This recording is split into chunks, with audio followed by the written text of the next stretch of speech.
Good morning बच्चों, आप सभी का हमारे YouTube चैनल कृषि का ऑनलाइन क्लासेस में हार्दिक स्वागत है। बच्चों, रीजनिंग के दो पार्ट हम देख चुके हैं। उसमें हमने जान लिया कि अल्फ़ाबेटिकल ऑर्डर से जो नंबर्स हैं उनको हम किस तरीके से प्रश्न हल करेंगे। आज जो हम आपके लिए लेके आए हैं वो हैं श्रेणी क्रम। जी हाँ, ये बहुत इम्पॉर्टेंट हैं और ये बहुत ज़्यादा पूछे जाते हैं। बच्चों, केवल आप ही के कंपटीशन के लिए नहीं है ये सब चीज़ें। अगर आप जब इस प्रतियोगिता के बाद जब 12 पास कर लोगे तब आप कोई नौकरी के संबंध में भी अगर कोई कंपटीशन आप दोगे तो उसमें भी रीजनिंग पूछी जाती है। जैसे अभी लेखपाल के फार्म परीक्षा हुई थी तो बड़े बड़े जो एग्ज़ाम होते हैं उनमें भी रीजनिंग पूछी जाती है और इसलिए रीजनिंग बहुत इंपॉर्टेंट है। आप अगर अभी से सीख जाएंगे तो आगे आपके लिए बहुत आसान हो जाएगा कोई भी कंपटीशन पास करना। फिलहाल अभी हमें पास करना है राष्ट्रीय आय एवं योग्यता आधारित परीक्षा 2023-24। तो श्रेणी क्रम के लिए आज हम जो प्रश्न लेके आए हैं तो आप ज़रा अपने और साथियों को भी अपने साथ जोड़ लीजिएगा। अगर आप अभी तक हमारे वीडियो पहली बार देख रहे हैं तो प्लीज़ हमारे चैनल को ज़रूर सब्सक्राइब कीजिएगा और जो पहले से देख रहे हैं उनसे मेरा निवेदन है कि प्लीज़ हमारे वीडियो को जो भी आप अगर आप इससे लाभान्वित हो रहे हैं, आपको लग रहा है बहुत अच्छी सर वीडियो बना रहे हैं। और वैसे तो मेरा नाम डॉक्टर राज बहादुर है, प्यार से हमारे जो बच्चे हैं वो राज सर कहते हैं, तो आप भी हमको राज सर कह सकते हैं। तो आज हम बात करते हैं श्रेणी क्रम में। तो श्रेणी क्रम में क्या होता है, जैसे आप देखिए एक सवाल है। ये पहला सवाल हम दे रहे हैं आपको 3, 5, 7, 9, बताइए आगे क्या आएगा। यानी 3 है, 5 है, 7 है, 9 है। तो जब आप इस तरीके के सवाल देखेंगे तो आपको क्या करना है, आप यहीं से ही आप देखें 3 से 5 हुए, इसका मतलब कितने बढ़े, यहीं पर हम लिख लेंगे +2, 2 बढ़े ना। फिर 5 में हम 2 जोड़ेंगे, 5 2 कितने हो गए 7, 7 में 2 जोड़ेंगे 9।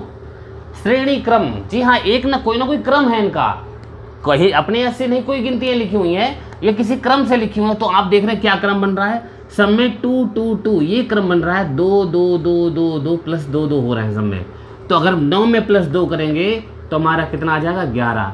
इसका मतलब इस जगह पर हमारा उत्तर आएगा 11। अब आगे देखते हैं। ऐसे ही क्रम से एक और सवाल है। जैसे हमारा सवाल है 2, 7, 14, 23 और आगे पूछा गया क्या आएगा। तो आप देखिए 2 है, 7 है, 14 है, 23 है और नेक्स्ट क्या आएगा। तो हम फिर वही करेंगे।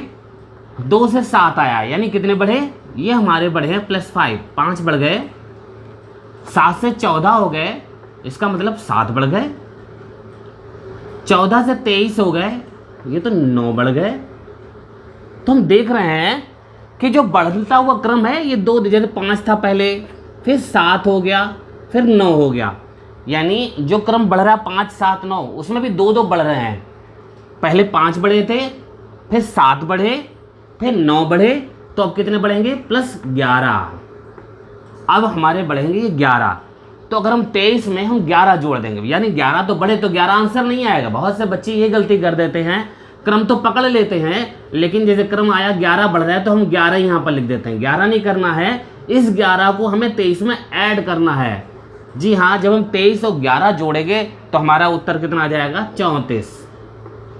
3 और 1 4, 2 1 3, तो हमारा ये उत्तर आ गया 34। तो हम क्रम को जब सवाल करें तो अलग कॉपी ना करके अगर हम उसी पेपर पे ही कॉपी पे लिख लें या आपके पेपर पे ही, क्योंकि टाइम बहुत कम होता है और सवाल क्वेश्चन बहुत ज़्यादा होते हैं, तो उसको हम क्या करें, जो हमारे पेपर है उसी पे ही हम ऊपर ये इस तरीके पेंसिल से जोड़ करते चले जाएंगे तो हमें सीरीज़ पता चल जाएगी और हम यहाँ पर तुरंत आंसर उसका निकाल लेंगे। एक बात आपको ये ध्यान रखनी है कि क्रम जो श्रेणी क्रम के सवाल होते हैं, जरूरी नहीं है सब में एक ही क्रम हो। आप पता चला कोई सवाल दिख रहा है, आप सब में क्रम ही निकाले पड़े हैं। क्रम श्रेणी क्रम याद करने के लिए सबसे पहले आपको 2 काम जरूर करने हैं। जो गिनतियाँ हैं हमारी 25 तक, उन सबके वर्गमूल और घनमूल जरूर याद कर लीजिए। वर्गमूल क्या होता है, गिनती से जैसे 2 की 2 से गुणा 2 बार करते हैं तो 2 दूनी 4, तो ये हमारा क्या हो गया, वर्ग हो गया। और इसी की अगर 3 बार गुणा कर ले, यानी 2 गुणा 2 गुणा 2, तो ये हमारा क्या आ जाता है 8, ये क्या होता है घन। तो ये आप जरूर याद कर लीजिएगा कम से कम 25 की गिनती तक। जी हाँ, 25 गिनती तक अगर आप ये वर्ग और घन याद कर लेंगे तो आपको श्रेणी क्रम के सवाल लगाने के अलावा और बहुत सारे सवाल आपको आसानी से लगते चले जाएंगे। जैसे अब आपको हम एक सवाल देख रहे हैं, ये है सवाल है हमारा 1 है 4 9 16 और क्वेश्चन मार्क। अब देखिए, जब ये गिनती आप देखेंगे, अगर आपने वर्ग और घन याद किए हैं तो आप तुरंत देख के पहचान, अरे ये तो वर्ग है। 1 एकम 1, 2 दूनी 4, 3 तिया 9, 4 चौक 16, तो यहाँ पर क्या आ जाएगा 25। तो इसका मतलब ये 5 का वर्ग यहाँ पर 25 आ जाएगा और हमारा ये आंसर तुरंत, यानी देखते ही आप इसको समझ जाएंगे कि ये तो वर्ग है कि घन है। जैसे अगला देखते हैं, चौथा, यहाँ पर दे रखा है 8, फिर है 27, फिर है 64, फिर है 125। अब देखिए, जब आप ये देखें तो अब अगर आप मान लो जैसे आपने सोचा सब में क्रम ही चलता है तो आप क्रम ही जोड़ते चले जाएंगे तो पता चला क्रम बनेगा ही नहीं। और ये एकदम से कितनी ऊंची से बढ़ती चली जा रही गिनतियाँ। तो अगर आपने वर्ग और घन याद किए हैं तो जैसे घन आप देखेंगे तो ये 2 का घन होता है 8, 2 दूनी 4, 4 दूनी 8। जी हाँ, ये 2 का घन है, 3 3 9, 9 3 27, ये 3 का वर्ग घन होता है, ये 64 4 का घन होता है, ये 5 का होता है, और यहाँ हमें पता लगाना है तो यहाँ पर किसका घन आ जाएगा 6 का। तो 6 का अगर हम घन निकालें, 6 छंग 36 और 36 की हम 6 से गुणा कर लेंगे तो 6 छंग 36 के 6, यहाँ से लगे 3, 6 3 18 और 3 21, यानी 216। तो हमारा यहाँ पर उत्तर आ जाएगा 216। तो देखिए, क्रम तो संख्याओं का रहता ही है, लेकिन यहाँ पर जो संख्याओं, यहाँ क्रम काहे का है, ये वर्ग का और घन का क्रम है। तो आप बच्चों ये जरूर कर लीजिएगा कि 25 गिनतियों तक जो है, 25 नंबर तक जो है, आप सभी के घन और वर्ग जरूर याद कर लें। अब देखिए, कुछ और सवाल भी हैं। एक सवाल है ये, 3 है, 7 है, 13 है, 27 है, और यहाँ पर पूछा गया बताइए क्या आएगा। अब आप सोचेंगे, अगर क्रम देखें तो 3 4 7 4 हो गया, आज 7 से 13 हो गया यानी 6 हो गया, यानी +4 +6, फिर 13 से ये हो गया +14। लेकिन यहाँ पर तो कोई क्रम हो ही नहीं रहा है। तो जैसा आप तो क्रम के हिसाब से चल रहे हैं, तो थोड़ा सा हमें और भी सोचना पड़ेगा इसमें कि एक चीज़ देखें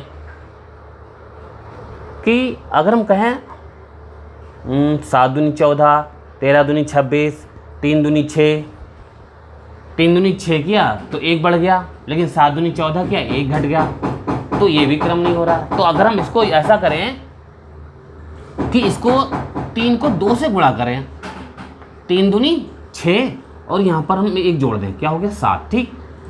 फिर हम क्या करें, 7 में फिर 2 से गुणा करें, 7 दूनी 14 -1 कर दें, 13 में फिर 2 से गुणा करें, 13 दूनी 26 -26 और 1 27, यानी 1 हुई। अब देखिए क्या क्रम बन रहा है कि 3 से पहले 2 से गुणा करेंगे, 3 दूनी 6 और 1 जोड़ दिया, कितना हो गया 7, फिर 7 दूनी 14 फिर 2 से गुणा कर रहे हैं, लेकिन अब की 1 घटा रहे हैं, फिर 13 की 2 से गुणा करें, 13 दूनी 26 और 1 27। इसका मतलब 2 से गुणा कर रहे हैं और प्लस में एक बार 1 + 1 कर रहे हैं, फिर एक बार -1 कर रहे हैं, फिर +1 कर रहे हैं, फिर -1 कर रहे हैं। तो अब हमारा टर्म लगेगा गुणा 2 -1 का। तो 27 की 2 से गुणा करें, तो अगर हम 27 की 2 से गुणा करते हैं बच्चों, तो 2 सत्ते 14 के 4, यहाँ से लगा 1, 2 दूनी 4 और 1 5, 27 दूनी कितने होता है 54, और उसमें हमें 1 घटाना है तो हमारा उत्तर कितना आ जाएगा बच्चों, ये आ जाएगा हमारा 53। तो देखिए क्रम सोचना है हमें, और ये आपको अच्छे से जब आएंगे जब ज़्यादा से ज़्यादा आप प्रैक्टिस करेंगे। जी हाँ, क्योंकि क्रम किसी भी तरीके का हो सकता है। जैसे यहाँ पर आपने देखा, यहाँ पर 2 गुणा हो रही थी +1, फिर 2 गुणा -1, फिर गुणा 2 से +1 और 2 से गुणा -1। तो इस तरीके से ये इसका क्रम है। अब हम आगे क्रम में चलते हैं। एक सवाल है, 2 लिखा है, 6 है, 14 है और 26 है। अब बताइए क्या आएगा। ये गिनतियाँ दे रखी हैं, तो हम क्या करें, 2 में 6 बढ़ गए, इसका मतलब 4 बढ़ गए, 2 के बाद 6 आ रहा है, +4 हुआ ना, फिर यहाँ बढ़े तो 8 बढ़ गए, 6 8 14, 14 में इस तरफ बढ़ेंगे तो कितना बढ़ रहा है, 12। तो हमारा क्रम बन रहा है, पहले 4 बढ़े, फिर 8 बढ़े, फिर 12 बढ़े, यानी 4 4 बढ़ते चले जाए। तो अब कितना बढ़ना चाहिए, 16 बढ़ने चाहिए भैया। 4 8 12 और 16। अब 26 और 16 हम जोड़ देंगे, 6 और 6 12 के 2, हासिल लगा 1, 1 और 1 2 और 2 4। इसका मतलब इस खाली जगह पर जो आएगा वो आ जाएगा 42। तो आप देख रहे हैं किस तरीके से तो क्रम हो रहा है। अब आप ये सोच रहे हैं सब प्लस ही प्लस हो रहा है, कुछ घटते हुए भी हैं, जैसे आप देख रहे हैं। अब अगला सवाल है, देखिए 21 है, 20 है, 18 है खाली, और यहाँ पर 11, ये सवाल है। अब देखिए इसमें क्या हो रहा है, 21 से 1 कम हो गया, -1 हो रहा है। यहाँ पर 20 से 18 का -2 हो रहा है। तो अगर -1 -2, अगर -3 करके देखें, अगर -3 करेंगे तो 15 में से 18 में से 3 गए 15। फिर यहाँ -4 करके देखें, हाँ बिल्कुल सही हमारा आ गया, यानी हम बिल्कुल सही जा रहे हैं। देखिए 21 में से 1 गया 20, 20 में से 2 गए 18, 18 में से 3 गए 15, और 15 में से 4 गए 11। तो हमारा ये क्रम यहाँ पर देखिए घटता हुआ है। क्रम तो घट रहा है, लेकिन जो घटने का जो क्रम है वो बढ़ता चला जा रहा है। पहले 1 घट रहा था, फिर 2 घटे, फिर 3 घटे, फिर 4 घटे। तो इस तरीके से आप जो श्रेणी क्रम के सवाल हैं इनको पूरा कर सकते हैं।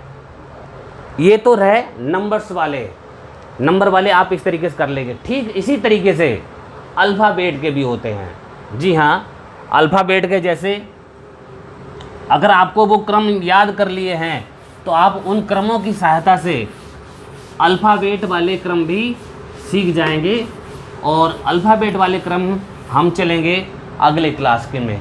जी हाँ, आज ये हमारा रीजनिंग का पार्ट 3 है, और जो अल्फ़ाबेट की जो श्रेणी क्रम है वो हम अगले भाग में सीखेंगे। आज हम इतने से बच्चों, जैसा हमने बताया कि थोड़ा सीखें लेकिन मन से सीखें। अगर आपने ये सीख लिया, आज का ये पार्ट 3 था, इसके अभ्यास करिएगा, और कल हम फिर आपके लिए चौथे पार्ट में मिलेंगे, जिसमें हम आपको बताएंगे कि अल्फ़ाबेट की जो नंबर्स अल्फ़ाबेट होते हैं उनका क्या श्रेणी क्रम रहता है, उनको हम किस तरीके से हल करें, क्योंकि उन श्रेणी क्रम में एक वर्ड एक भी होते हैं, 2 वर्ड भी होते हैं, कई तरीके के उसमें होते हैं। फिर हम सीखेंगे कंबाइंड वाले। तो हम क्रम से ही चलेंगे, हम यानी श्रेणी क्रम तो चल ही रहा है, अपनी वीडियो को भी हम अपने क्रम से ही चलाएंगे। तो हम आपसे फिर मिलेंगे अपने रीजनिंग के चौथे पार्ट में। और बच्चों हाँ, एक और बात बता दें कि रीजनिंग के साथ साथ आप SST के भी क्वेश्चन जो हमारे चैनल पर हैं वो ज़रूर देखते रहिएगा, क्योंकि उसमें हम आपके लिए सामाजिक के जो आप कक्षा 6 7 8 में इतिहास भूगोल नागरिक शास्त्र पढ़ रहे हैं, उनके छटे हुए चुन के क्वेश्चन आंसर हम उसमें लेके आ रहे हैं। आप उसकी हमारे चैनल की कम्युनिटी में देखिएगा, उसमें आपको क्वेश्चन आंसर मिल जाएंगे। और जो वीडियो हमने महत्वपूर्ण तिथियां जो डेट हैं, उन डेट के क्रम के जैसे कक्षा 7 में 570 ईस्वी से हमने स्टार्ट किया है, और पूरे 7 और 8 इसी हम क्रम से आगे बढ़ते रहेंगे। तो आप उनको भी ध्यान से देखते जरूर रहिएगा। तो हम आपसे फिर मिलेंगे चौथे पार्ट में। तब तक के लिए नमस्कार।